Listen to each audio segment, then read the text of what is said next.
I've learned, despite your reticence, that you are willing to do things others are not. You seem to understand me, Spock.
Hello and good evening. Star Trek Strange New Worlds, Season 3, Episode 10, the finale, New Life and New Civilizations. It's over, but we're just getting started here on Live Long and Podcast as we continue our mission to watch every episode of Strange New Worlds and talk all about it. Tonight, I'm your host and reluctant peace negotiator, Dave Mader. And we're going to break this episode all down here. We got a great panel coming in. First, our podcast aficionado, always ready to break it all down here with us. It's Chris Worldmind Murphy. I am Captain Pike's dejected feelings about this season in a whole. Yes. Yeah. Welcome. We're going to get into it. Coming in next from the bridge of the original series Enterprise, different than the Strange New Worlds Enterprise, it's Jody Simpson. Some would say better. Depends. Some would say... Depends on if you're into flashiness and have epilepsy. Past that, this one's safer. Yes. All right. Well, and coming in last here, our fourth panelist for tonight, from Ottawa. He'd never deny me a mind meld, regardless of what he may or may not have done on an Orion moon. It's Adam Woodward. That's absolutely true. I would never deny you a mind meld. Thank you, Adam. I know that. That's great. You wouldn't even hesitate, I don't think. And we're glad to have Jody. Maybe. Jody. Well, sure. I wouldn't agree to a mind meld with Jody either. But Yeah, God knows what he gets onto the moons of Orion. You guys can't handle this. Yes. This is a live stream here on YouTube, Twitch, Facebook as well. Of course, you can listen on audio version. We have people live in the comments tonight. Hey, Mick, good to hear from you here. We got the Trek reviewer, I see. Anybody else who might be out there in the world. And we're going to be talking all about this episode. Spoilers, if you have not watched New Life and New Civilizations. The end of Season 3. And let's talk about it. But can I go first, if I may? Yeah, Sure. you always let us rant. You're very distraught right now, so I want to hear it. Distraught is maybe an exaggeration, but what I'm going to say to start off here is that this was not a good science fiction episode. I will say that it was a decent character-driven emotional drama, and I think in that aspect it delivered. I think that the stuff with like the fake life that Battelle and Pike had, and them getting married and having a kid and growing old together and all that was all very well done. And it was a nice send off for this character of Marie Battelle. But the rest of this makes no sense. And I thought it was cool, I guess, like the Farragut and the Enterprise teaming up to do the phaser blast. That all was fine. Like that was probably my favorite part of it. But like in terms of like how Vulcans are all about logic. Mm-hmm. I feel like writers I feel like writers should also be about logic, especially on Star Trek. Anyway, that's my little rant to start off here, and we're gonna pass over to Chris, who's gonna tell us why we're wrong, or at least me. You're not entirely wrong, honestly. This episode was, it was kind of okay. There was one moment, I was unexpectedly crying, and that was the end of it. I guess it was just more of a sort of, Thank God this season's over. That's what you're thinking. yeah, maybe it was just tears of relief more so than sadness. Yeah, I don't know, man. There's not much to say about it. They managed to loosely shoestring an arcing story of a big bad, quote unquote, like even in the opening like recap. It's from 4 episodes out of this season, and I think that says a lot about this season, really. And even going back to previous seasons, and even going back to Discovery, actually. But yeah, I guess because this is a prequel show, and we know, like as we mentioned, like Pike was not going to end up with Marie Batel by the end of this, because of course the episodes of the Menagerie, the events of the Menagerie established he goes back to Talos 4 and he's with, I forget her name, but like with her and the blonde one, and they're gonna live on Talos 4 and live in the illusion after Pike's faded radiation exposure. So Marie Batel, one way or the other, was either breaking up with Pike or going to die, or going. In this case, she becomes the Beholder, basically a spiritual prison warden for all of eternity. Seems like a pretty grim fate, actually. But yeah. Anyway, let's go over to Adam next. Adam, did any of this work for you tonight in this episode? I thought the beginning, I was thinking, man, this has got potential. I was excited. We got a strange new world, Jody. Finally going to a planet. We did. Yeah.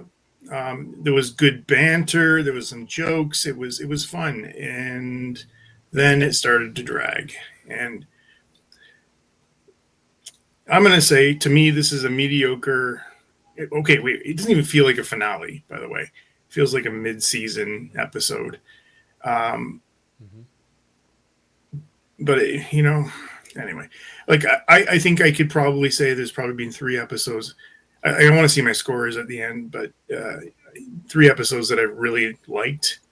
The first one, and since then, I've been really disappointed.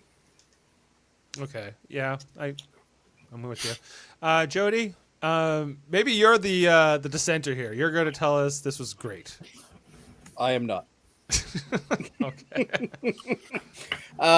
Is it a terrible episode? No. Is it an episode to end a season on? Nope. Is it a episode that gives us more character development? Not really. Other than the strange new world and the fact that I got to see that guy again. I can't remember his name. The guy that had no eyes at the end of it. The last Gamble. episode. We saw him. Gamble. Gamble, yeah. Yeah, so I got to see him again. I thought there was some parts that were neat. It was very Inner Light vibes for me, and I don't consider that a good thing. So Is that a compliment? that's not a compliment. I do not like that episode. But overall, I could it have been worse? Yes. Just go back to half of the season, and you can see something worse than this episode. However, is this the episode that you do a 10-episode season on and end with? No, not at all. And again, I'm still going to say it. It still feels like it's out of place. This entire season is mixed up. I don't get it. Yeah, this episode would have made more sense if it was like right after the other Gamble episode, or maybe like this should have been like a 7 and an 8 episode, and then I get a 9th episode where I get the morning of her, and then after that I get another episode where we go into our our 2-parter, which we're not getting. So who knows what the season premiere is going to be. Yeah, and There I was- don't. Sorry. I just want to say it was the thing I think for the thing that really punctuated what this season was for me was at the very end when Pike's just like, go as fast as you want. It's like that feels like the writer room's general mentality this whole season. Just like, Yes. sure. You have it's not like you have that hard of a job. Yeah, I get it. They're a little bit longer episodes. I totally understand that, but you have to write 10 episodes in a season, not 26. So what are you whining about? Like, get it done. Like, I don't know. It's just Yeah, and like it seems like this entire season was a recap of other things. Like it right, and I doesn't I feel feel fresh. I feel like what a lot of us were craving, I think in particular Adam, was like I guess more of like the space adventure of it all, right? Like like I think that's why you like the Gorn episodes. You mean like a Star Trek? a Star Trek? A Trek in the stars? You say? Right. Well, I guess that's what they're kind of teasing at the end of the episode. Oh, like so many. When we were going to planets get back to it next season, maybe. maybe. Maybe the season was just a pit stop to fix the We got a depressed Enterprise captain and the now. relationships He's in the Enterprise, and they I've had to said- all. This is all just leading so that they could unlock the Zelda star map and be like, oh, we have all these planets, like enough for a 5-year mission. A 5-year mission in a season and a half. That'll be fun. Right. Well, no. It's gonna take a season and a half to prepare for the 5-year mission, and then we get the spin-off Get show. permission to go. It's like, I got news for you. Like There's Kirk not is gonna be taking a spin-off Kirk's show. taking command in 3 years. So it's like they don't got a 5-year mission ahead of them. Maybe a 3-year mission or this, 2. here's a question, guys, like, and it's really bothering me now. Does the frigate have a captain? Yes, that. Yes, They have that, a Vulcan captain. that came up in the questions. I think it was a Varel. Trek reviewer saying, it's Memory Alpha says Captain Varel was on Varel, the Farragut. She's in the background. She's basically an extra in this episode. Have you ever known a Star Trek where the captains don't talk to each other when they rendezvous? Never. It astounded me that the conversation takes place between Kirk and Pike in that boardroom. I'm like why isn't he talking to the captain of the Farragut? Like It would have been better if she came with Kirk and Kirk. like yeah, if they're both there that would be fine. But like And the fact that we had to pinch Kirk into this episode anyway doesn't even really matter. Like, it's, Yeah. Also, if Spock needed to do a mind meld, would it not make more sense if Spock were to mind meld the Vulcan captain instead Yeah. of Jim it'd probably Kirk? be safer. right. Like yeah, like that is even my biggest problem. See, Like, like I appreciate the attempted emotion in this episode because they tried to make us feel. I felt nothing.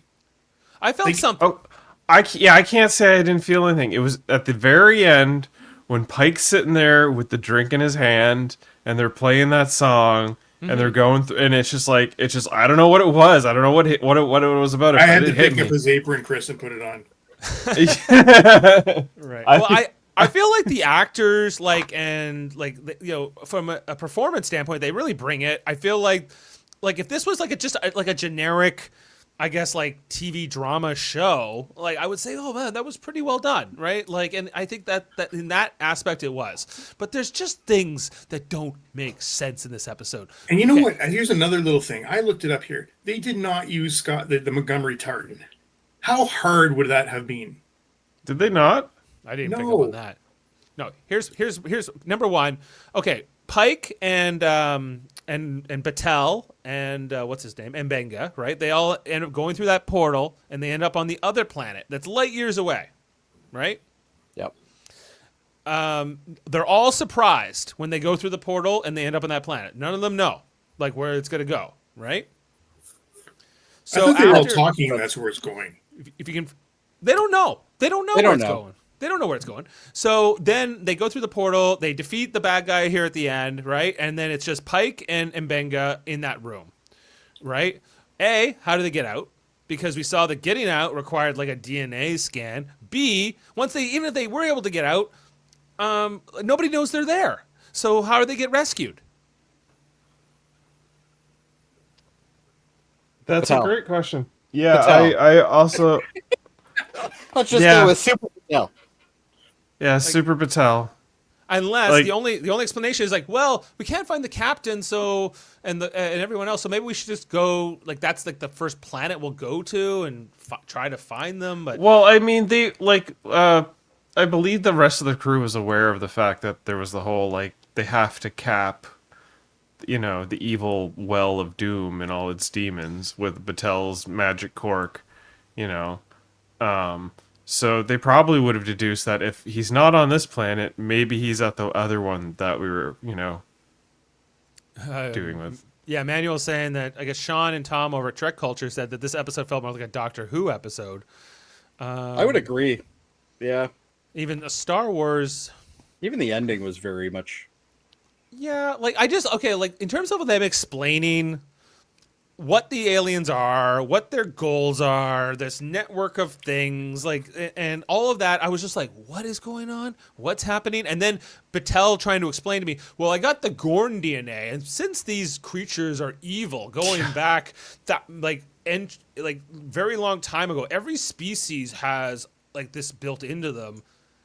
So, okay, even if I'm following along with that logic, I'm like, okay, then why is she like the beholder, and why is she the power to stop these things and the cause and effect? Like, I was just like, what? And so can you break that down for me with like a Star Trek metaphor at least, or something more than like, well, you know how like people, like humans are afraid of a potential predator, and Vulcans can sense an earthquake before they come, and I'm like, okay, but like, I'm not following what you're trying to explain here.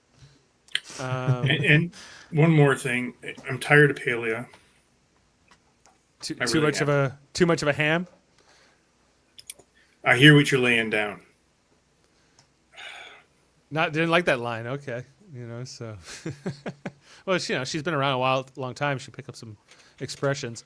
Is there anything else that I would say? Like I don't need this finale to be a cliffhanger to the next season. I do. You I like need that?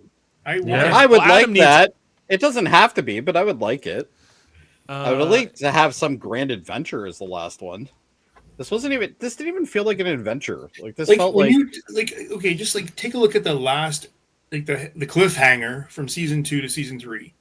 Like that episode was intense. Like you felt Pike didn't know what to do at the end of it. He's in battle, like the ship's falling apart. He doesn't know what to do, and that's how they ended the season. It was so great. you got amped because you're like, all right, next season I get to see the ending of this. And it's And then you so had that's the good. premiere of this season, and it was great. Great. I mean, it was a great start. And then we got into season. And then we got into the Wedding Bell Blues and a bunch of other things Ugh. that we either didn't like or we were lukewarm to largely. There were a couple great episodes in the middle, I thought. I think that even the one with Gamble was pretty good. The one where, that was All first right. all set up. And that was a good episode. It was a good episode. And they did tease that this would be explored again, so I guess we can't be too surprised with them coming back to it. But I think that was more of a one episode kind of a thing and less of a thing. And I don't know. And it felt like this whole season was about Batel. Like, right? Like it just Only It 4 was, episodes. and then they went away from it, and then they finally Then wrapped they- that. I'm glad they did. Yeah, Like, at least they it's over. abandoned it and then they came back to it. Yeah. So maybe you're right. Maybe it was meant to be a season or episode 7. Emmanuel's also tired of Pelia. What's her purpose? Just jokes and one-liners? That is exactly what her purpose is on this show. And Oh. she's also the story out. So whenever there's something that they can't solve, then at that point they're like, okay, well, Pelia will come out with her, grand knowledge and give us a little tidbit that's going to help us. But they don't Literally need 2 engineers. They need 1. They need Scotty. Take it over. Well, they got 2 science officers with like Sam, Kirk, and Spock in one sense. Oh, and they got 2 first officers too, because Kirk's always there. Right. So it's kind of True. redundant. Trek reviewers say 9 out of 10, so at least one person really enjoyed this episode. I'm sure there's a lot of people that enjoyed it, but I don't know. It's not that I enjoyed it, but I was just kind of like at the end of it, I was like, "What? Like this is what we end the season on?" And like I don't know. So Well, at one point I thought, well, maybe we're getting a surprise one more episode or something, or it's going to be a double episode or something. I even watched all the credits because I'm like, okay, well, maybe there's some sort of thing in the end, right? Yeah, It's like, I did nope. too. That's why I was a little late, I think. But it was fine. I was trying to get Pike's apron out of the TV. Of course. I thought you were just wearing overalls at first, but That's what I it's, thought. I thought he was Farmer Adam, but it's all good. Can we jump into the plot, everyone? Might as well. There ain't much of one. Well, there were things. Okay, so normally I always skip like the previously on, but I figured that they might come back to a few different things here, and so they reminded us about Pike and going in the wheelchair, going back to Star Trek Discovery, and everything here. The fact that Batel got the Gorn eggs early on, and the mind meld that we saw with Spock, and how that she's all caused... mutated and stuff. Yeah, she's mutated. There's the orbs and what are they called? The Vejda. I just wanted to see Gorn Vesta. Patel run around some more, and I didn't even get that. No, I would have just liked some more explanation onto how exactly the Gorn and the Vesda cross over. Yes. Like other than it doesn't even evil? seem like it doesn't even specific to the Gorn. It just seems like if you had injected Batel with any kind of other alien DNA of any kind, she would have become the Beholder based on the explanation we get in this episode. Like it's just because you have the logic is just but gone. by that logic, Spock should be the Beholder because he's a half human, half Vulcan. Like it doesn't make sense. Like so. Moving on, the Vejda are here and they're bad. Vegeta. Yeah. Is that what they call it? Vejda, right? Anyway, so the Enterprise... Vesda. Vesda. I just call them vegetarians. We have a captain's log to start here. It's Marie Batel coming back from... vegans. Vegan. She's soon to be the head of the JAG Corps, or supposed to be. That's what Well, she is now. That's what she said. She is now. She's leaving to be it. Yeah. But then she would be promoted, right, to Admiral? Yeah. So she's still wearing I captain. think we already covered this. I don't think she has to be an admiral. No? Okay. No. That would be standard for, someone who's the head of the branch. What we normally see. Yeah. Anyway, so Marie's back. It's been a few days. She just wants to crawl up with Chris in the cabin. She wants to climb Pike's Peak. That's what she wants to do. All right. Anyway. So Pike's got something else in mind. A dinner party with the senior staff. Everyone changed into their civvies. And have a little dinner party here. It's what they do best. And now they're just pulling this fucking joke over and over again now with the dinner party where it's like, we're gonna get somebody else to show up in full the newbie formals. has to But wear that's- the dress. Yeah, it's a uniform. customary hazing that they It's established stupid. in the first season. It's But it's- stupid. It was a good callback, Jody. This was a It's funny stupid. callback. I enjoyed it. Okay, well, I'm So- glad you enjoyed it. Adam, what tartan did you want Scotty to wear? The Montgomery family. clan. But Montgomery's his first name. Montgomery Scott. Oh, pardon me. Oh, that's Jesus, right, how yes. stupid was that? Thank you, Dave. That was like, Okay. I didn't catch that either, Adam, so don't feel too stupid. oh, I feel pretty stupid now. Let me check now. I think this is the same kilt like that James Doohan wore in original series. Yeah, 100% is. It's like might a be the right- mimic of that one. It might be the right tartan then. I don't know, but I'm looking right now. I still don't see it. Anyway, he's wearing the dress uniform. And all Okay, it's that. still not right. It's not right. Still not right. No. Okay. It's not bad. It's close, but it's definitely not right. He's naked under there. That's what you need to know. Mine looks So- better. That's all I'm saying. So everyone's having fun with that. Then talking. There's some chatter here around the dinner party. Everyone having fun. Token one-liner There's delivery system. There's a conversation here where Chapel wants to leave to go have a conversation with Corby, her boyfriend abroad, and they talk about you can make a long distance relationship work. Just look at Pike and Batel. But sometimes your relationship gets turned into an alien thing, or in Chapel's case, an android one day. So life happens, I guess. You know what I do enjoy though? Chapel in her watermelon outfit.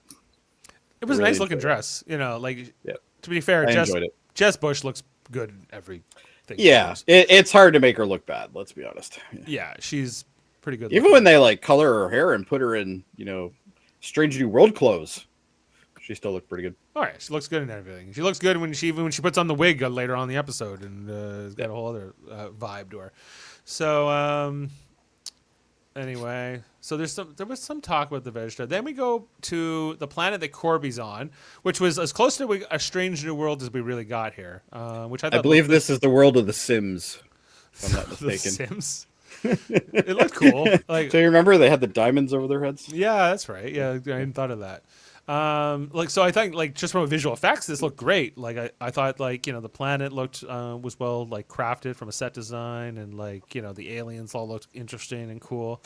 And this transporter that they got to take to go to the upper level of this platform. And Corby comes to this gateway thing of sorts.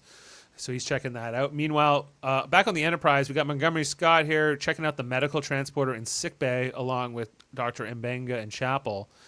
I thought it was just their water bottle reserve. It's where they keep the water bottles. No. Anyway, so there's some curious activity here in the transporter logs. Something looks tampered with. Meanwhile, we flip back to Corby, who seems to be meeting with their like supreme leader guy or whatever he is. We see the alien Neil in like as a sort of sign of like I guess respect. Here I thought his name was Neil. His name's Neil Page. Anyway, so then there's the great reveal here. What's in the transporter buffer? Oh, there's some kind of somebody like reassembled their pattern from the transporter buffers. As we saw, Scotty in like episode 5, he threw the Gamble entity thing, the Vesda, into the transporter buffer and just left it there. And then it was. Do they never learn from Dyson spheres and stuff? Like you don't leave things in the buffer. No, you would have been Well, much better. Scotty lad. Beam it into space. Well, Scotty ends up being in the buffer too eventually, but Eventually, this is where he learns the trick, I guess. So anyway, they're like, look at who it is. We know whose pattern it is. It's Dana Gamble. He's supposed to be dead. He's that dude's first name was Dana. I never knew that. His name's Dana. And then come back to the planet. We see Corby sees Gamble now having assumed the role of like this god pope figure or whatever. Why does it need eye holes? Does it not remind you of like the masks from like the episode Masks in TNG? Yes, actually, yes. Picard and Data. Never even thought of that. Yeah, yeah, it's kind of reminiscent of that. That episode always creeps me out, and I don't know why. I like it, but not everyone Brent likes Spiner's it. very creepy in it. Brent Spiner is a total overactor in that episode, and I love it. Yeah. Anyway, so because of course Corby knows. So this Count Gamble, Dooku and this guy are hanging out. Yeah, Count Dooku and the evil, and that's our teaser for the episode as we head into the credits. So this guy's back. Get excited, everyone. What's he up to? I don't know, but he's probably going to get his ass thrown around again. Yeah, probably. Anyway, so then back on the Enterprise, they're talking about they figured out that Gamble's out, whatever's happening. He got out of the transporter buffer, and they know that they've lost contact with Corby. I don't know how. Did they explain how they connected the dots that what Corby's His transporter, or something went missing. Like, there was some kind of link they keep active, tracking on them, and it went dark. offline. It went dark, So we find out that the name of the planet that Corby's on is called Sky Gowan, M-class planet. That is described as being they don't have warp capability, but they've already been like had first contact with the Orions, and therefore they are a bit I think. So Pike's like, okay, we're gonna beam down, we're gonna send Una and Chapel, I think, to like kind of figure out what's going on down there to kind of do reconnaissance. Send the girls. Send the ladies. No, it's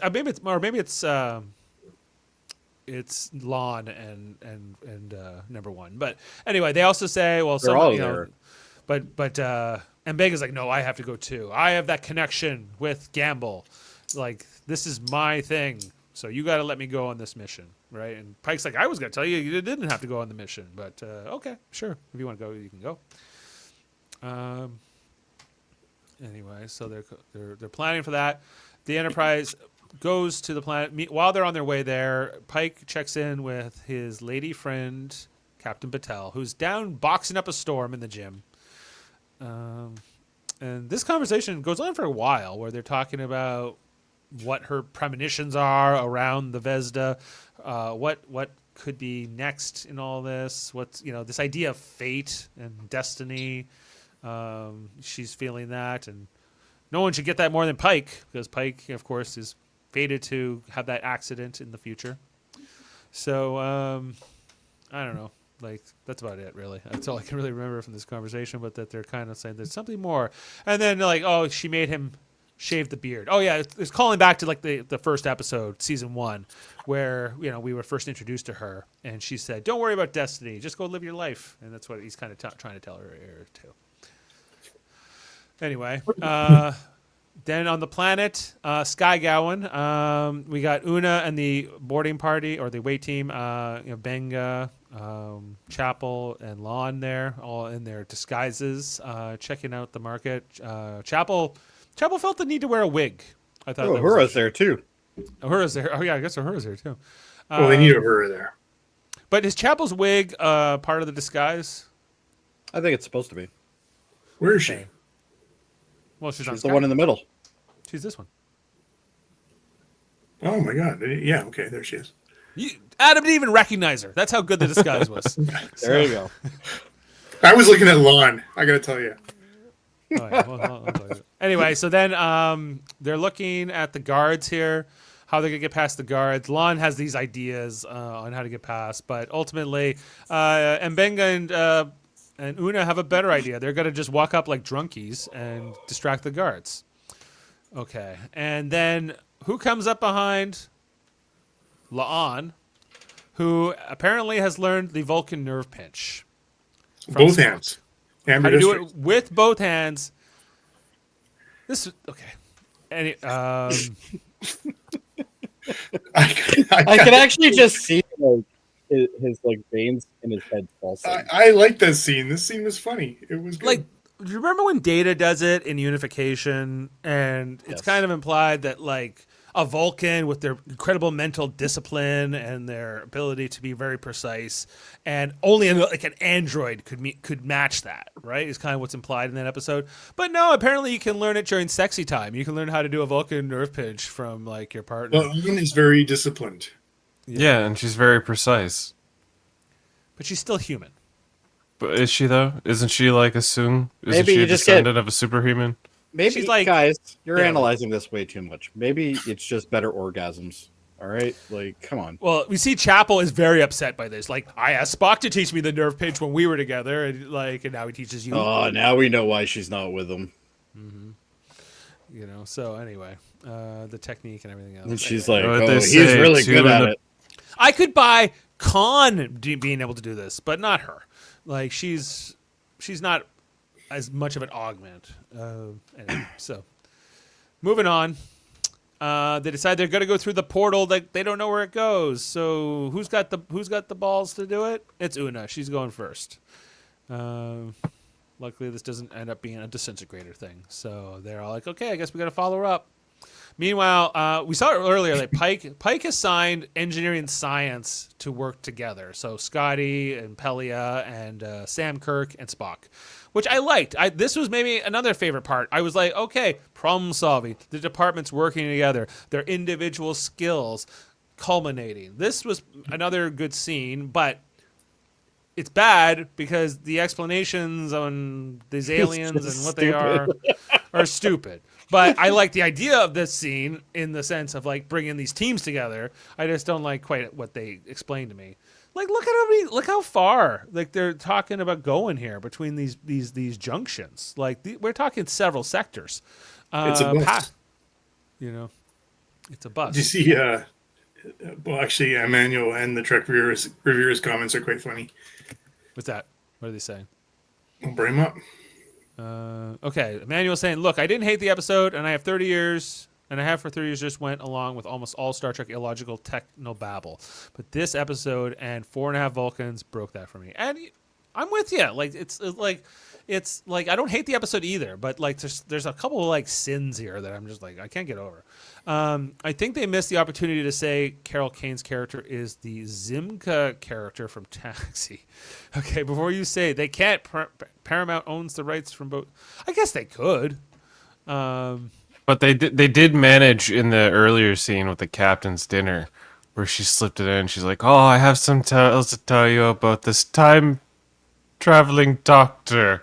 Traveling doctor, yes, just a traveling doctor. Like she made a Doctor Who reference. It's a Doctor. Maybe that's why Sean was also bringing up Doctor Who. And- He's right. This the is second very time, much. yep. Yeah, this episode is very much written like a Doctor Who episode for sure. Look how far they gotta go. Like, this doesn't It's make only sense. space, Dave. They got warp. It's a Not bus fast. route. It's an intergalactical bus route. Everything I would. What's less route? This would take months to cross this distance. Like, anyway, It's only 32 parsecs or whatever. So it's past the Tholians, past the Tellarian Republic. Anyway, Is it a parsec a measurement of time? yeah, Yes. I guess. anyway, that's a Star Trek thing, Star Wars thing that never made sense either. So it's okay. Moving on from this scene, Pelia does her scare. Oh, the scary demons are gonna take over the planet once they unleash their thing. That's kind of what's The going on most here. evil things will take over the planet and That's potentially the entire galaxy. She See, talks but like a that okay. vampire. So that you're setting it up. Like I'm ready for that. Let's get going. Yeah, let's get like Yeah. something crazy here where the crew has to like stop this, but it never gets that far. Anyway, back up on the planet here, we got the away team, and they run into Corby, and Corby's like, "Oh, you should not have come. This is bad news. This gambles." This would have made a banger second episode if it set up the rest of season 3. or 4. I just Yeah. mean season 3. If this was I see episode 2 of season 3, Oh yeah, sure. and then they would have used this as setup for the rest of the season, they could have had some really far more interesting stories. But it's like we didn't know where to settle, so we'll go with this, and then we'll just start, and then we'll really take off in season 4, guys. It Don't just you feels worry. like they're not building anything. Like all they're doing is just kind of showing us something, and then in a couple episodes they're like, "Oh, yeah, this happens because of that." Yeah, then they And wrap it it's up. resolved. Yeah, Yeah. and There you go. it's fine. Yeah. On the planet, we also see Gamble is like getting all of his followers to gouge their own eyes out. So I guess is the idea that his species, the Vesda, can only possess you if your eyes are gone. No, their union doesn't have any optometrist care. What part of the union? Stuff. Optometry plan. Optometry My other plan. question too here is, if he's a replicator copy, where the fuck are his eyes? Why did he have to like burn out the eyes again? I get the impression that the eyes being burned out is some kind of requisite of the possession. Like, but Yeah, that's what I got. I guess so. That's why, because, and I guess the other thing is the transporter signal would have been him, like the last time he used it, which would have been when he had his eyes. But the masks definitely don't need eye holes. I guess they don't. You know, Well, you especially do if you want since- your actor to see where they're walking. right. So I wasn't sure. Like, was he getting them to gouge their eyes out so that they would be the first ones to be possessed once, like, the Vesda were all Yes. released? I That's think it, right? that's like the vessel, so that makes them the vessel now. So now they can receive one. Yeah. I think. I that's knew It's somebody would talk about implied, Force but- Text, so let's open my mouth. Right. So when like that thing exploded in Gamble's eyes and burned him out, like that was part of the process. Oh, there you go. basically. That's, Approximately 3.6 light years. Oh, right. Perfect In union. Star Wars, he was described as a time. it was a time thing, but it wasn't a time. It was a distance. Distance, yes. That makes more sense. Anyway, it gets a little crazy here, and then we get the conversation on the Enterprise where Kirk is talking to Pike, and they're like, they need the backup of the Farragut. I'm so glad that the Farragut was close, like they always are. They're always like, I think they just follow the Enterprise around. Is all they do. I think actually the Enterprise has the last of the grapplers, and Just towing them they're- around? They're just towing them everywhere, like they're just Yeah, dragging and them. as we mentioned, it's crazy that like you're not seeing the captain of the Farragut as part of this conversation. Maybe the captain just doesn't like Pike. Maybe the captain is a bad captain for all I know, but it's just, but Kirk just like, well, she thinks you saved her ass, so she's going to return the favor and come help you. But she's not going to show up on screen. Not Screw really. you. Right. So the Farragut's on their way to support, and stop the everything else. I'm trying to remember what the conversation was here. This is very illogical. Anyway, and then back on the planet, the Wei team trying to figure out what to do. They look at the wall here, like the doorway, that has all this writing written all over it. It's very similar to what they encountered in episode 5. Swahili, apparently. Swahili is here, which is, Uhura's first language. So she recognizes that there's also a language that Mbenga... Is Mbenga also Swahili? Yeah. Okay. He said yeah. That's also his first language. And they're reading it, and it talks about the good versus evil. I guess this is... I do like the artwork, though. This is Gamble versus Battelle, I guess is what this is alluding to. Yes. Right? And it talks about the fact that Mbenga's a part of this story. Talks about him when he was like 12 years old or whatever. The first time he killed somebody when he was 12. Started young. But why? But why? Let's shoot her and again for mind-boggling reasons. Yeah, didn't need to do that, but so even see, like, does this say Mbenga here? Is that what it's supposed to say? But yeah. I think so. Anyway, Well, that Mbenga, he thinks that he's part of this story, that he's part of this fate, and that which is kind of true. And he's starting to put the details here that he's somehow integral. Then we see the doorway starting to open. See, this is what makes me believe this is probably how they got out. And Mbenga wakes up, walks to the door, it opens up because the door didn't open up until he walks up into it. And he didn't need Gamble. Like, this opens, and then Gamble tackles him. But you need two people to go through, so I guess Pike and Mbenga could come back through it. Yeah. Yeah. How convenient. Okay. I think you're probably right.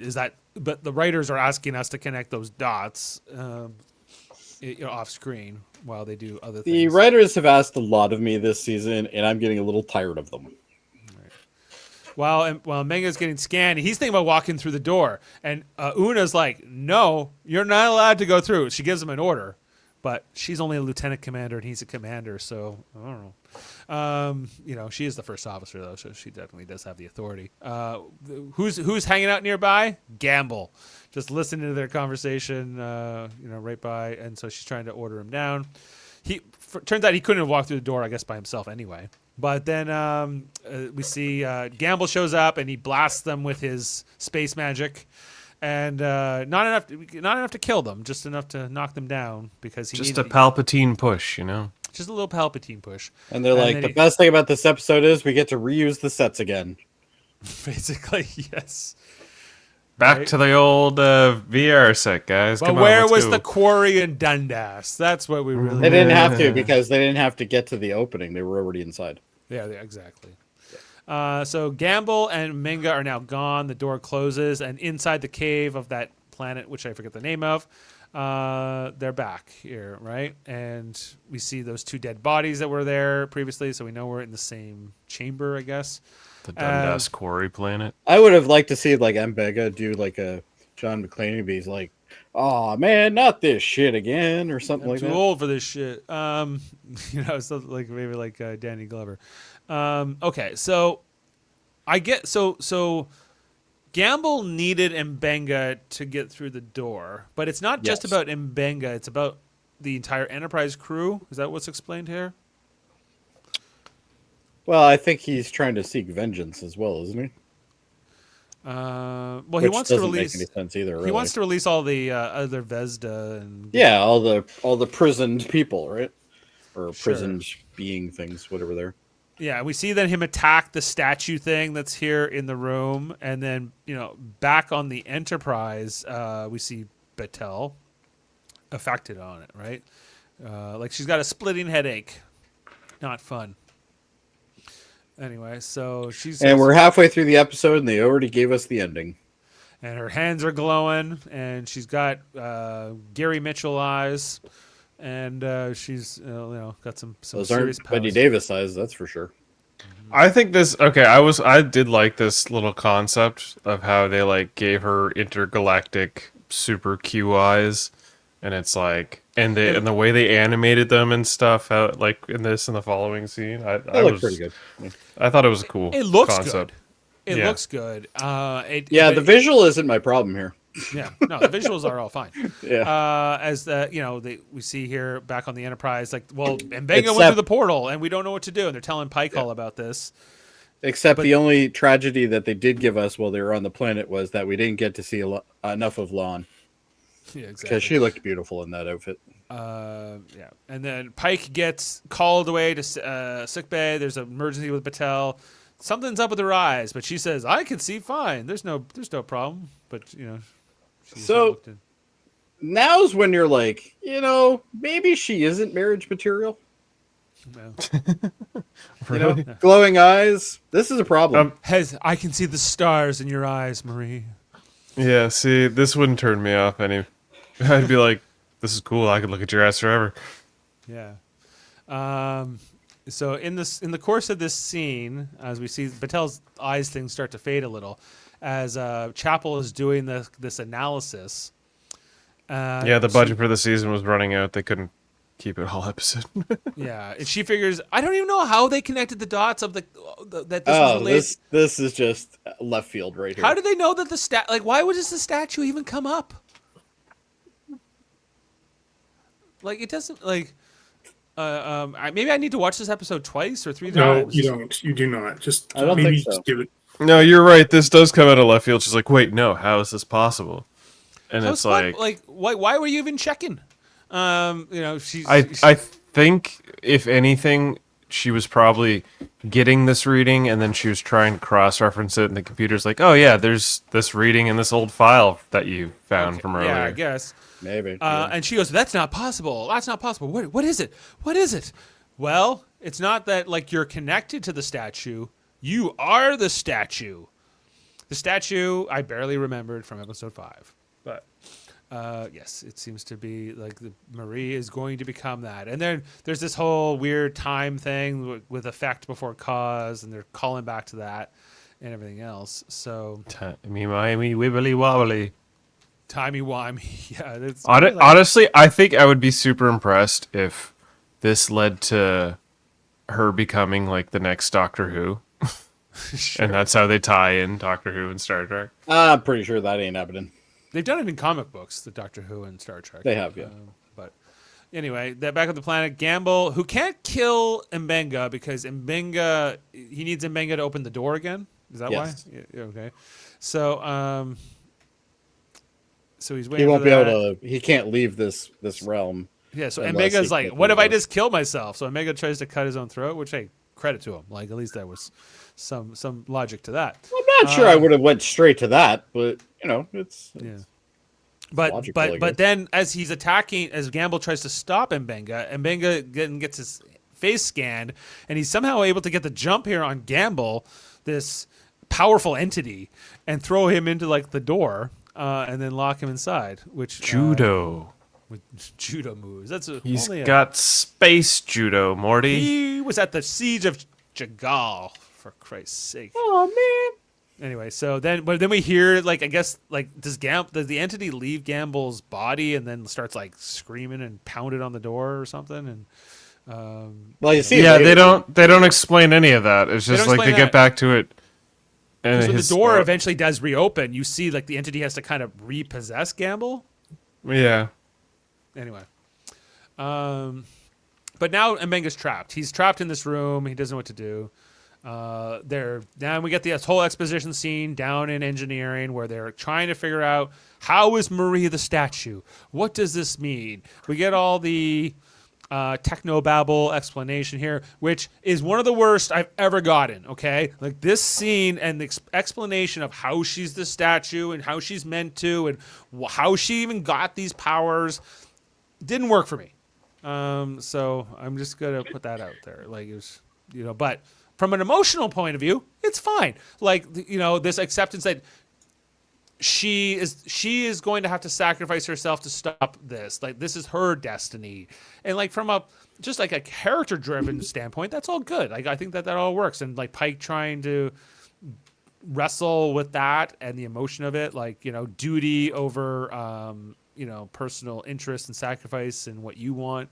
But that Marie's all she's like, yeah, this is what I meant to do. I meant nothing works. I didn't want to work for the JAG Corps anyway. I didn't want to go out to Starship. It's all been leading back to this. I meant to live as a statue for the rest of eternity. That's my purpose in life. Do you not like that purpose? It's a grim reality. It's a grim reality, but she's clearly accepted it. She's like, oh, this was the purpose of my existence, was to make sure all this shit doesn't break off. Yeah, I mean, guess. it's acceptable and honorable. It's acceptable. And I think it's supposed to honorable. be Sure. a mirror of Pike's sort of own existence and potential fate, and where he has to, basically be locked in place, so to speak. The more that Pike goes through things, the more I realize that his best fate is to be in the chair. I think he's like, Marie, you just have to one up me, don't you? You have to just have a more... I'm supposed to be the guy that goes down for everything. Right. You. You. She's like, no, I'm way more important in the cosmos. On top of that, my name's not in the credits. It's fine. Yeah. I'm technically only a guest star, but whatever. That this is what she's meant to do. And Pike's like, okay, I guess. I don't have another explanation or idea. So this is what it's going to have to be. Everyone getting sad. She's going to reincarnate as Mrs. McMurray. Yeah. Down on the planet, we see Pike. That Pike, show's over, too. That's true, yeah. Pike and Patel, they beam down, and I guess all of the followers of Gamble, they're not at least given. They all found their Jedi clothes. That was handy. Because we heard that they weren't friendly to Starfleet and the Federation, but after Gamble's not here, I guess they feel pretty comfortable beaming down in their uniforms and everything else. I love the jackets. Look great. The jackets are probably okay. The best In the part first of their first season, though, they introduced these jackets, and the jacket was meant to be sort of worn over your shirt, but then they added the comm badge on the outside just so we wouldn't forget that they're Starfleet, I guess. But in the first season, that wasn't the case. They didn't have the comm badge. She was wearing one on the planet where they encountered the Gorn. You remember that? The Gorn. Yes, last season. Yeah, season 2. I can't remember what she was wearing. If she had the comm badge on. She had one on there. Yep. Yeah, so I guess that's when they introduced that. Because also, we saw Chapel wear that jacket in the episode, and I think she had the same thing. So, anyway, they're at the door, but they can't get through the door. It's they need a lot of power. They need power, and they need so much power. They need the power of the sun, basically, which apparently is not quite. But so that's implying that the Vesda entity has that kind of immense power, and that's how they were open the door. Ancient alien technology.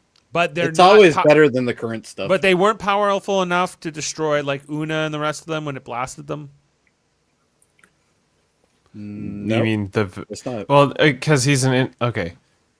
I think you're confounding Gamble's personal Vesda power with the gateway technology in which they probably have used to control whatever the hell their existence is. Well, it's just explained in the episode that the Vesda is able to open the door. Gamble was able to open the door because of the energy power that it possesses.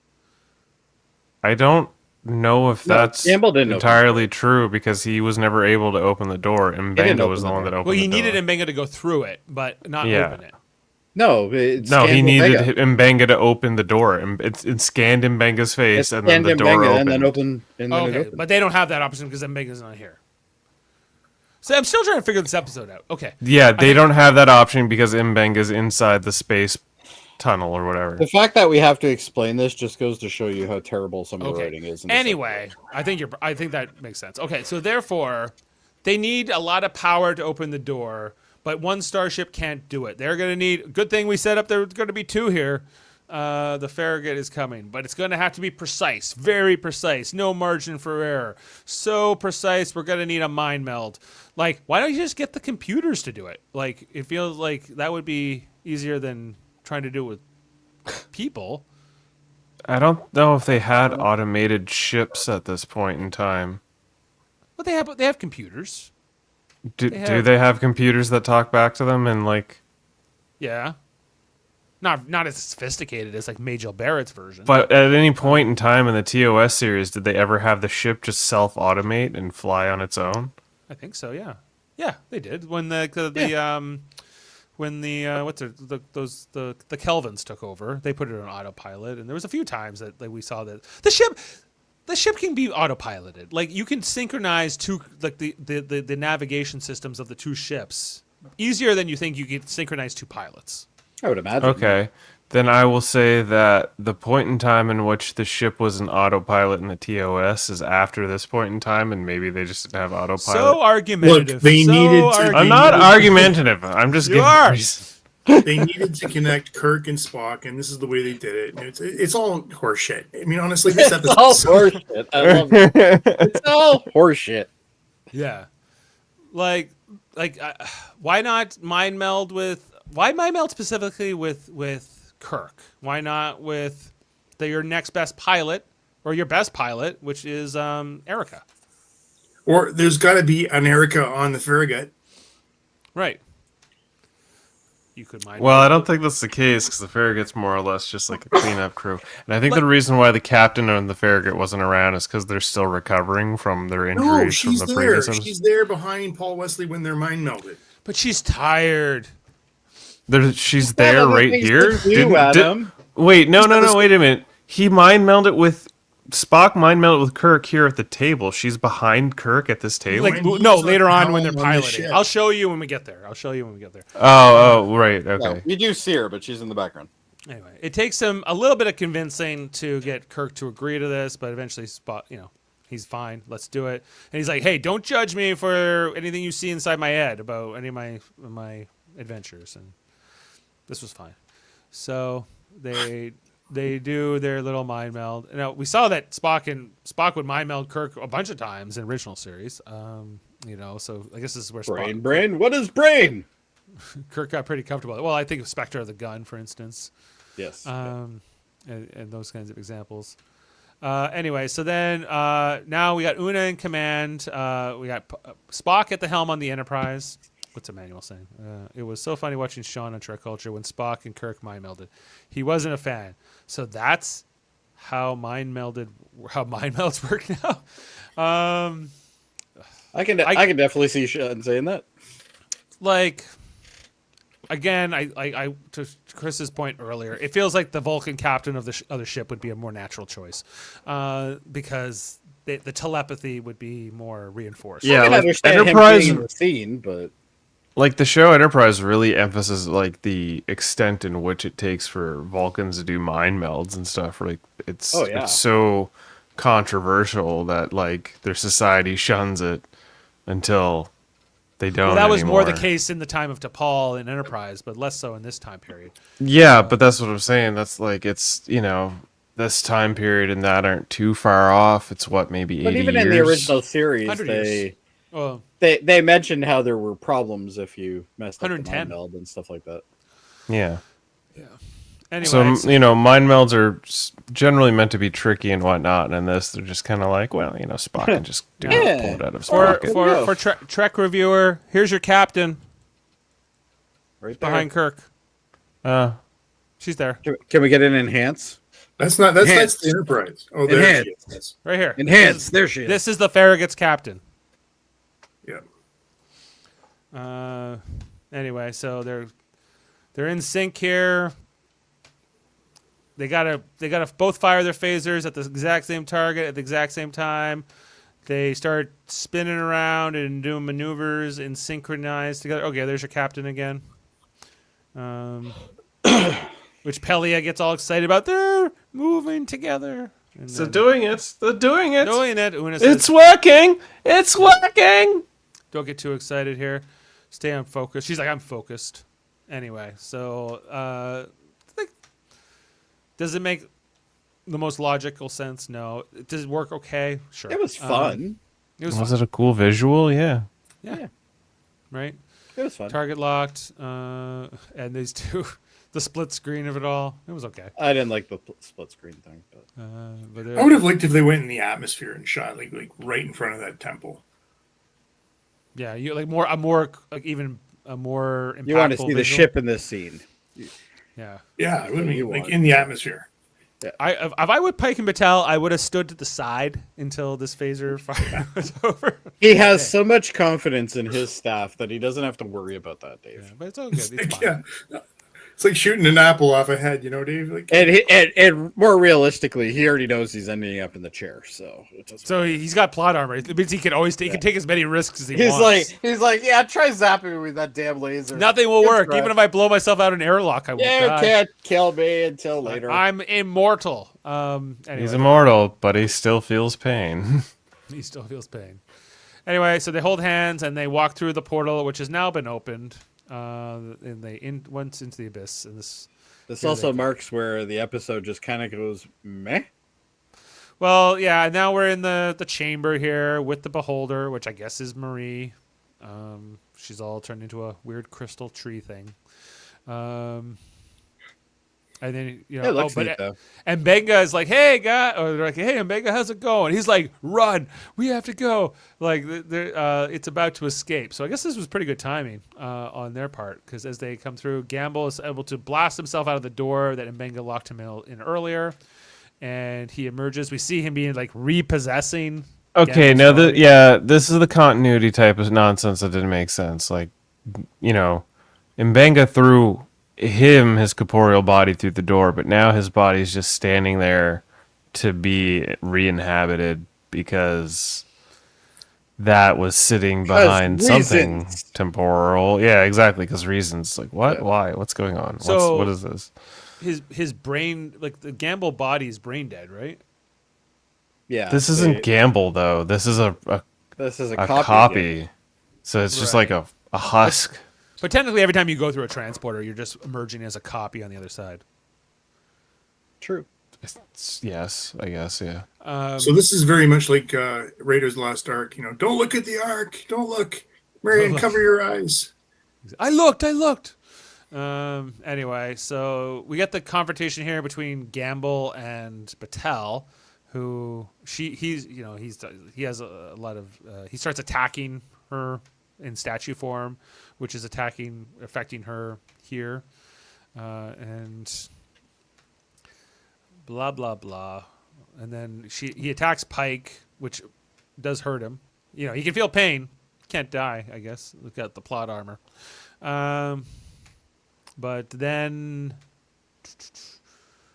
another attack here on Patel. This is where we're going to transition into the dream, right? Yeah, Pike's like, you know, like, stand up and fight, you know, Marie, and she's all like, yes, and then she glows her hands, and then they just snap into, you know, happily ever after.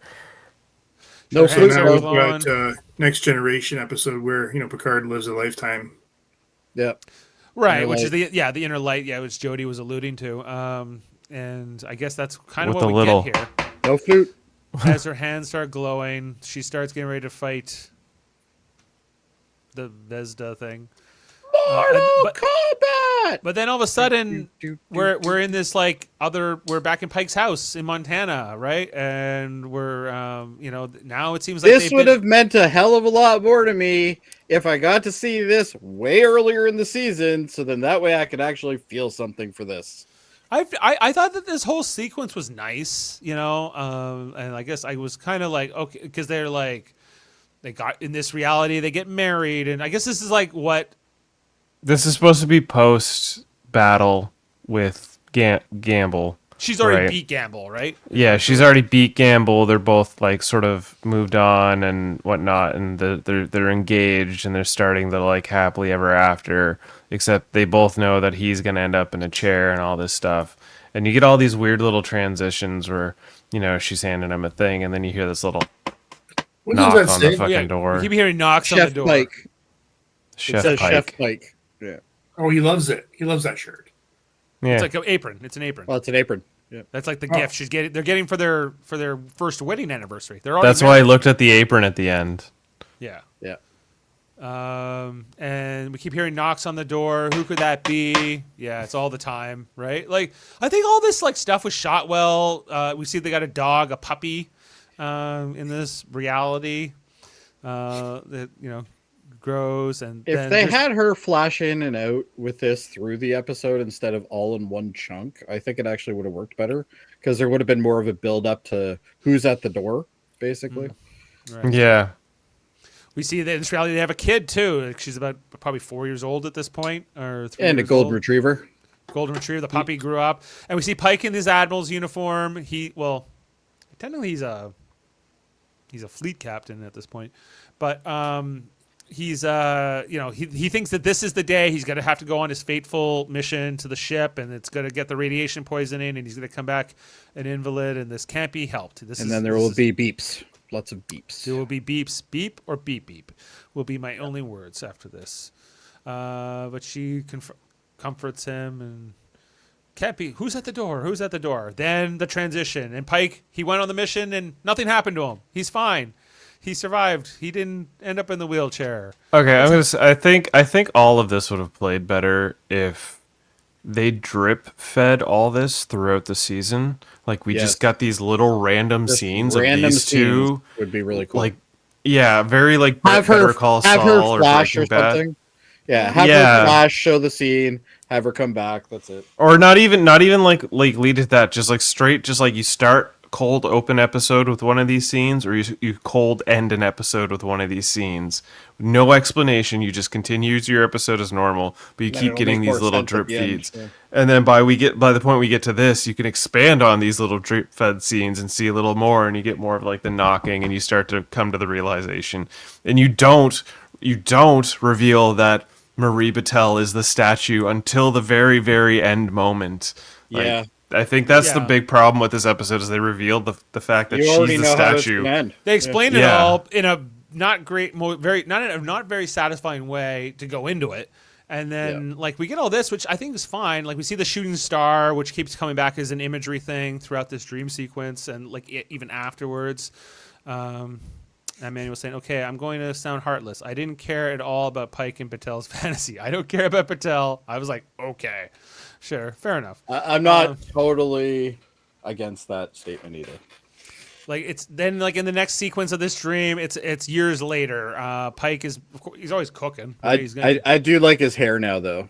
I have to admit, I like He's that. got we're seeing the older Pike with the It's got almost turkey. the Magnum PI It's like kind Thanksgiving or something that they're getting ready for here. And then their daughter is coming home. She's bringing a friend, and she's got a new boyfriend. Everybody, guess who it is? It's the son of Robert April. Apparently, Is it? I thought it was the son of Mbenga. no, it's meant to be No. like the son of Bob April. Bob April, Who, yeah, they guess they've so they would have known each other growing up. These two in this. He had such a thick accent. I assumed he was the son of Mbenga. I don't think so. No, they say they reference his father, Bob. and that's her fiance technically. So not her. Oh yeah, well that hasn't been revealed yet. To the mother. What are you here? Why are you here? Oh, we're getting married. Oh, I'm so happy for you. It's like, okay, we get it. Like it's like at this. Yeah, because at this point, it's all fugazi. Yeah. None of this is real. I'm like, where this is is just this her. going? Yeah, it's just her coping, and like, again, if they drip fed all this stuff throughout the season, we would have been like, where is this going? What is happening here? And then by the time we get to this point in the show, we'd be like, this is amazing. This is mind blowing. But right now, we're all just like, well, this is empty. This is heartless because We know this isn't she's- real. Yeah, we know it's not real. Wow. It's Look at Pike's completely. Peak. It's obviously not real. Yeah, That's a dead giveaway right there. everything's a little too polished. It's all got this sheen to it. Like this And life, you I always like this get that. idea of this life that they could have had, that they should have had together, and all that. Yeah. Like it's a nice, human kind of story and moment and kind of emotional thing. We then transition to years later, where now Marie is growing old. We see a lot of different photos. This Photoshop here is clearly composite. Awful. Anyway. Very awful. Different moments in their life, and now they've both grown old. What do you think of the old age makeup here on Ensign Mount? They weren't old enough. No, yeah. No, I don't think they didn't look old enough. I in my thought she opinion. looked pretty good. She looked pretty good, yeah, but she looked still too looked good. a little too good. You know what I'm saying? This is the future. Do you know how good the skin cream is now? It must Come be. on. And the hair. And everything Sonic else. showers, they just don't degrade the skin like water does. Exactly. See more of those comments going by. And this is where I guess, like Pike doesn't understand what's happening here, but Marie's kind of saying like, you got to answer the door. It's, the time is over. This was a gift. This lifetime was a gift. And she's just like, this was my gift to you, basically, because we're about to say goodbye forever. And that's, he finally gets up and leaves her be and goes back to the door. And then all of a sudden, who's at the door? It's Gamble. Would have answered it a lot sooner if I knew he was at the door. Which takes us out of the dreamscape. Pike is now back, and I guess he's retained all of these decades of memories now, right? He had these are part of him. He seems to know them, yeah. Right? We're right back where we were. The fight's happening, and this is where we see these demon Vesda things start all emerging, all flying around. But Marie doesn't care. She's tough as nails. She can handle it because I guess she knows she's going to win. Because she already has. She's got the inner light of love that will never be extinguished by his silly darkness. Exactly. That's what she says. That's basically the dialogue. Yeah. That is almost the dialogue, yeah. Because my love is power. Like I was like, no. It's brighter than any darkness you can cast upon me. Yeah. And we're coming out here, and the demons, I guess, are getting sealed in, and her eyes are going all spacey, and Gamble's like, no. Again, this was so just like ham-fisted into one episode. If they like drip-fed Battelle being like a super entity and had like more weird things happen around her throughout the season, that would like lend some sort of credibility to her having so much power all of a sudden.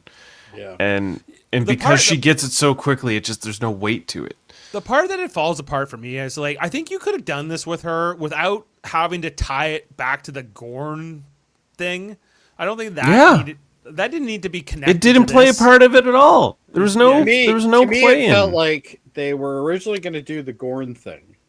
And then they're like, somebody got this idea that like they don't want to pay her anymore. So they're like, okay, well, what we'll do is we'll do this instead. And we'll mention the Gorn has to be part of it. But if they didn't want to pay her anymore, why did they just kill her with the Gorn thing in the first place? Exactly.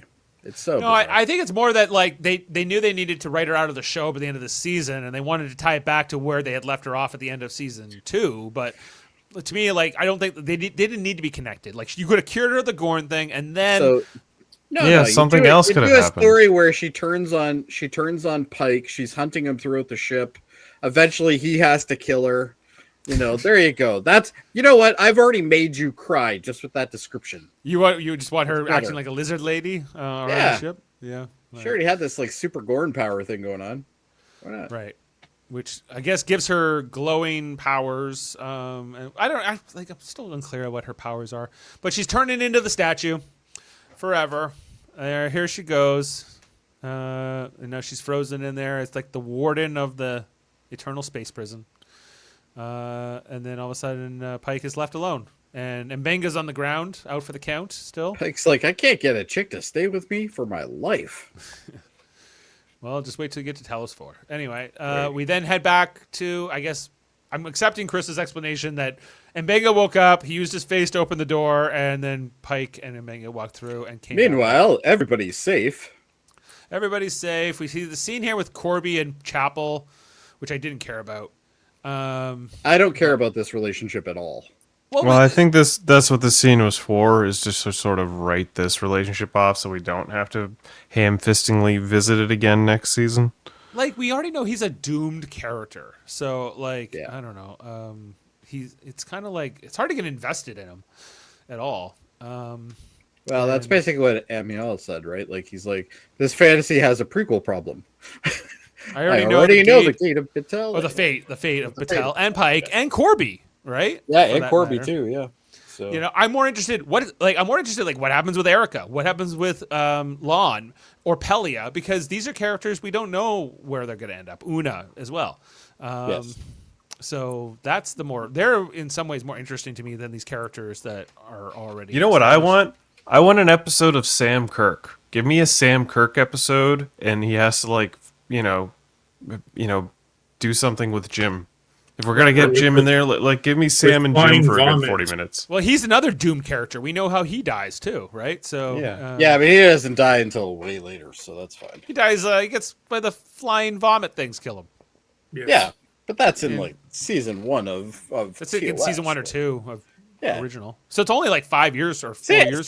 Sam's got like 4 years left. He's fine. Yeah, which is why we should get an episode with Sam and Jim, because we're not gonna have much time. It's with kind of them. teased here in the end. So we then go to the mess hall of the Enterprise, where we have the first chess game, I guess, with Kirk and Spock. That will become a recurring thing throughout original series. Them playing three-dimensional chess. Spock even admits that Kirk's better at chess than he thought. Right. We see Lon comes in. I guess that this whole thing with like them, like Kirk never really dated Lon, right? Like they kind No, of, it was other dimensional Kirk that yeah, made out with Lon. and they kind of flirted a little bit before he's like, nah, but I got Carol Marcus, so I can't really get with you, and that wasn't touched upon at all this season. The fact that Kirk's supposed to be becoming a dad. Does anybody remember Spock's brother being left in a thing and how they Right, that Cybok. was teased? Cybok was Cybok. yeah, that was teased and then never explored. End of season 1. Yeah, right. What does I guess- God need of a starship? So they're talking about the whole like whatever Spock's on Kirk's head during the mind meld, and then Lon walks up and she's like, oh, I know about all the stuff. Lon is actually now probably my favorite character on the show. Yeah, mine too. and I hated her for the first couple episodes. I was indifferent to her in the beginning, but now she's grown on me a lot. Most of the time I do like her a lot. And anyway, so Spock and Lon go off, and Kirk's kind of left by himself. But then who shows up with a drink? his He's my dead in 4 years brother. Yeah, he'd be dead in 4 years. Which gives a lot more weight to that episode, Operation Annihilate, when Kirk will go, I have a brother. I had a brother. So I think they should just have an episode where the two of them try to grow like the most amazing stashes they can. well, even like And you see them competing over everything. a mission where it's just the Kirk boys on a mission, that could be Yeah. fun. Yeah, that's what I'm Those saying. good old Put those two Kirky on a boys. mission. They can compete throughout the whole mission, trying to one up each other the whole time. It'll be hilarious. You can have Spock or her on the back end trying to get them out of whatever cave trap that they're in or whatever. Like that. You know what Just they need? give They me need a one shuttle- episode of these. A shuttle pod 1 version with these two. Put them in a little shuttle pod like they did in Enterprise. Then we head over to Pike's quarters, where Una's kind of commiserating with him. They're pouring some drinks, hanging out by the fire. Dean's I I did don't know like what it. it was about this scene. It just I made me like this cry. scene. Oh no, this scene Yeah. was great. It was really, Yeah. it was really well done emotionally as well. And I love how Pike is like, she's like, oh well, you want to talk about it? He's like, nope, not yet. Not yet. And he's really straight with her about it. But it's a nice scene because you see the two of them and how they care for each other. But he's hurt, right? Yeah, Anson Mount did a lot portraying with His- no words. His It was performance really well done. is great, and so most He of the doesn't cast- say a lot in this episode, in this part of this episode either, too. So Yeah. you really Even when he rely doesn't on his talk and- mannerisms. So, and so emotion. what?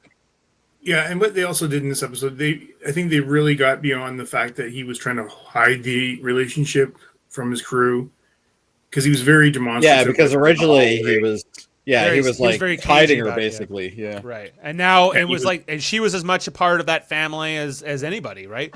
So even though, obviously Pike's the most sad, it's not like they didn't know her. They all very much knew her. So, anyway, so he looks at the apron here and is remembering it all. There's kind of a montage here where we see Pelia and Scotty working on some kind of engineering thing. And Scotty looks like he's gonna fall asleep the whole time. Yeah, we got Chapel and Mbenga reunited and having a moment. We got Uhura, Erica, and Una having laughing over drinks down in the mess hall bar area. La'an and Spock peeking at each other during meditation or whatever they're supposed to be doing, learning about Vulcan nerve pinches, I guess, and other finger techniques. Then you got, back to Una and Pike just drowning their sorrows with drinks. We then head up to the bridge, where Pike is back on the bridge after an indeterminate amount of time. Everyone's kind of pleased to see him back up on the bridge, and He doesn't seem to be too pleased to be there. he's not super He's completely enthusiastic. disheartened. He's Yeah. disheartened He's- entirely. He doesn't have anything. He's got no spark. He's got nothing going on right now. Right. It's just he's in. And he's then in he a- sees the shooting star and thinks that's Batel, like sending him a message that she'll always be with him, always watching him from heaven or whatever. So that gives him a little bit more of a spark here, and I think he feels like he can move on or try to start at least. And then they say, "Oh, we have all these planets. We can go explore." Pike. Una says, "Is this a hit it moment, Chris?" God, I hate when she says that. Anyway, He's like, "Okay, Erica, go as fast as you want to go. It's all good." Yes, sir. they didn't even really see. We didn't even get to see Erica do something stupid with the ship. Like that would have been funny. Nice Yeah. little gag for the end, but no, it's just normal. The Enterprise warps off to somewhere for another, hopefully to find a strange new world for Jody's sake in the future. They had one here. They had what we spent a little time there. Yeah, there was a little bit. Saw some eyes poked out. It was good. Go And as that- fast as you want. Go as fast as you want. And that is the episode in plot. Emmanuel now saying, after the season, even more, although Pike is great, I feel that Una feels more like a captain. Interesting. Well, okay. Because I Well, feel like he's they barely responsible for use this one. they barely use Una in this show. Sometimes I think they have too many cast members for the amount of episodes they do in a season too, right? Like it's You just so can many- easily lose 3, and you would still be fine with what they're doing here. Well, that's yeah. They have 3 to lose, so you know. They have 3. And Batel leaving, I guess, will free up a little bit of screen time for some other characters, maybe. But goody, I can't wait for another Uhura love story. That'll be fun. In puppet version. Oh God, I hope it's in puppet. Oh, version. I can't wait for Jody to see the puppet. I can't wait for me to drink my absolute liver out by watching that episode. Wouldn't And it be I like funny that. if the whole episode there's all this hype and it's literally just like a 5-minute opener about with puppets and that's it. I hope they pull off like the Hitchhiker's Guide to the Galaxy thing where they use every time they use the warp drive they end up being something else. Yeah, that'd be Maybe pretty funny. that's what happens. That'd be funny. I would really like Waldorf and Statler to be in the balcony seats laughing. That'd Just have 2 red shirts and they're older and they're just like, ha ha, those idiots. Or whatever they did, yeah. Adam, did you want to share any trivia or facts with us? Is there any No. fun facts? There's really I don't know. No, I'm not. This is the best. I'm just going to read one comment I've seen. This is the finale. The cockatoo in a uniform sums it up with one line. This doesn't make sense. If only cause and effect could be reversed and in the series, it's an insult. Ace Ventura, Captain Kirk, turns up again. And guess what? Has a date with Spock. Alrighty then, Spock. Scrambled eggs, rip off for next Star Trek Generations. Yep. And then no one in space can hear you scream. The tagline for all Strange New Worlds: no one in space can hear you fart. Those are not very accurate fun facts, but they were still funny. Here's one question. It's embarrassing, is how it finished up here. What's better, season 3 of Strange New Worlds or season 3 of the Orville? Well, I can give you. I can tell you Orville, what- 100%. Let's put our rating down for this episode, and then I can give you a very definitive answer because we can compare it to what we gave. We can actually give you what we rated. season 3 of the Orville. Okay, so let's rate this one first. I'll go first. This, I think, just on the amount of times I got upset with this, I'm at 6. That's it. That's as good as it gets for me. All right, Jody. I'm gonna do 6.5. Worldmind. We need your rating for last week's too. He's deeply contemplating it. Yeah. Honestly, This Star I'm Trek giving makes this him one- sad. Okay, so Terrarium. What was Terrarium about again? That's the one with Erica and the Gorn. Right, that one. That one is like a 9.5 for me. I enjoyed It was very good. That Most was of a us liked great that. episode. Yeah, this one is a 4. Yeah. Gotcha. All right, Adam. 4.5. 4.5. Okay, we know there's a problem when I'm the highest rated. You're the high one, Jody. All right. Wow. We're averaging More ways than one, 5.3. Dave. This currently has a 7.5 on IMDb, with only 276 votes. So What's our season average? So the season average for season 3 is 7 out of 10. It is by far lower. We had an 8.1 average for season 2 and an 8.7 rating for season 1. So it has been. Look at all that hope and gumption we thought we had for this show.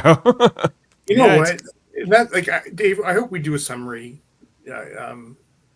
discussion because I think it's worthwhile because they've completely disappointed with this season. Oh, you want to look at Maybe- season maybe 3 they sort can of? fix that. Here's my theory as to why this season was so bad. It's because of the Skydance buyout. I think what it is because Skydance has bought out Paramount or whatever, and they got the Star Trek stuff. They didn't want to lock into any crazy storyline that might tie their hands for season 4 and 5, in the off chance Skydance has a different vision for the show, which they likely probably will. Well, that could be. We all felt like as we were watching these episodes this season that like the order seemed like it was probably mixed around. It felt like the order is potentially definitely out of place. they might have reshot things. They might have cut scenes. They might have And I think your theory is plausible for sure. So that's So it just kind of seems like, well, guys, shop's closing up. What do we want to do? This is the last hurrah for Star Trek and our fun, wacky version of Kurtzman universe era Star Trek. What do we? Let's have a fun, Let's do a mystery musical episode. episode. Let's do a musical episode. Let's have a fun mystery episode. Let's have a little horror zombie episode. Let's have a nice little callback to Roddenberry and stuff like that. Let's do all these things The that horror we wanted zombie to. episode was probably the best one of the season. like look at the ratings for the season. We've had a couple that we've been really liked, like at 8s or even coming up to I think 8.9 was our peak for episode 6. Yeah, we don't really have a mid range. We have either we liked it really good or we didn't like it that much. We have some 5.5s. We have a 3.2 here for what is Starfleet. We got a 4.8 Oh, that for was 4.5 fucking Vulcan. terrible. This is probably Dave. This is probably the worst rated season of any show we've ever done. Maybe. Okay, so to get back to Emmanuel's question, so we have a 7 out of 10 average for season 3 of Strange New Worlds. Yep. Our average for the Orville season 3 was 8.1. It was we actually liked better. it. It got better. It was actually our That favorite. show season. consistently got better. Yeah. Yeah. So we'll So see if 4 makes it. you can call us crazy, but that's how we rated things. Anyway. You know what? I take it back. Let's not bother with a recap because it didn't. It's not worth it. It's not. Well, we'll do it warrant one day when the whole series is over. We'll look back at what were our worst episodes and best episodes, and I feel Yeah, like we'll some of do the worst top ones- 5 and worst 5. And I Well, gotta we feel only like, got 16 left, so right, but And I'm going to predict at least 6 of those are going to be stupid episodes that mean nothing. You know what? just Thursday night- 6. the guy I said- feel like 6 of them are going to be good, and the other over-under 10 on are that going is to be. debatable, Yeah. but yeah. Maybe. You might be right. And I liked the show. I like these characters. You know what the best thing about this episode was, though, Dave? It reminded me that we're doing TNG next. Correct. Thanks for that segue. So for all those out there who have been waiting many 10 weeks for us to come back, we are going to be back next Thursday for Star Trek The Next Generation Season 3, Episode 1. It's called Evolution. And Thank God we can get back to some decent Trek. some old school Trek coming back your way. Who do we got on the first panel for that? I think I'm on it. We got Adam, Jody, and Shaggy coming in. Oh, that's right. Yeah, I screwed up. I was not supposed to be here tonight, but now I'm not going to be here next week. So now we got Adam, Jody, and Worldmind coming in next Thursday. I'll be here. Yeah. I'm stoked because I actually like that episode because Ken Jenkins is in it, and he was great as Dr. Bob Kelso in Scrubs. So I was like, hey, it's Kelso. And we friend to have our friend Shaggy on his first ever podcast with us coming up next week. So. Yes, he's going to be having fun with us. Yeah, so look out for that. If you didn't know, every Thursday or every Monday night, we're talking about a new episode of, well, not new. They're old, actually. We're looking back at a show called For All Mankind. It's on Apple TV if you've never heard of it. It's a series about what if the Russians got to the moon before the Americans did, and it's this whole their divergent timeline. We are now up to season 3 of it. The next episode we're covering is season 3, episode 3. It's called All In, and we'll be on Monday. I watched it today. Any good? Oh yeah, I enjoyed it. This season, like the first 2 episodes, have been fantastic. I will say though, it's made up for this garbage we've watched on this show for. I will say though that this episode is slower than the previous 2. It's okay. But overall, I think this season 3 moves a lot more coherently than season. Oh, it definitely moves does. faster for sure. Yeah. So look out for that. We're gonna be talking all about that, breaking it all down. Okay. Well, 90 minutes later here. We've closed the books on Star Trek Strange New Worlds, Season 3, Episode 10, the finale. And we're going to leave you with I guess it was my favorite moment of the episode. We'll play a little 20-second clip to remember this by. Thanks to everyone who was on this whole season. Thanks to Chris. Thanks to Jody, Adam, Justin. I can't remember. Trek Trav was here. We had Ashley and Kevin at the beginning of the season. I think Heather was here too, wasn't she, for one of them? Heather was here too, yeah. Is she? No, Heather was on for Trivial Debates recently. She hasn't watched. She's really behind. She told me so. Yeah, she's not up to speed on this one. Anyway, we'll be we'll be back for season 4 whenever that is, as well. So we'll see you next time, everyone. Have a great night and live long and podcast. Okay, Mr. Spock. But be gentle. Oh, wait. That one time on Orion's second moon, just try not to judge, okay? I will do my best, Commander. You and I will remain friends, I think so, Spock. despite your behavior on the moon of Orion. Although I must confess it is of extraordinary good fortune that no one suffered permanently. That's what a Beam up some Star Trek content with Live Long and Podcast. A roundtable movie discussion with Hey, did you see this one? And movie reviews with Hold Up, a movie podcast. And take a peek into the darkness with Heard Noise, Must Investigate with Michael Chan. Watch us duke it out on Trivial Debates. And let's chat about TV with the Super Mater Brothers. It's all here on the United Federation of Podcasts.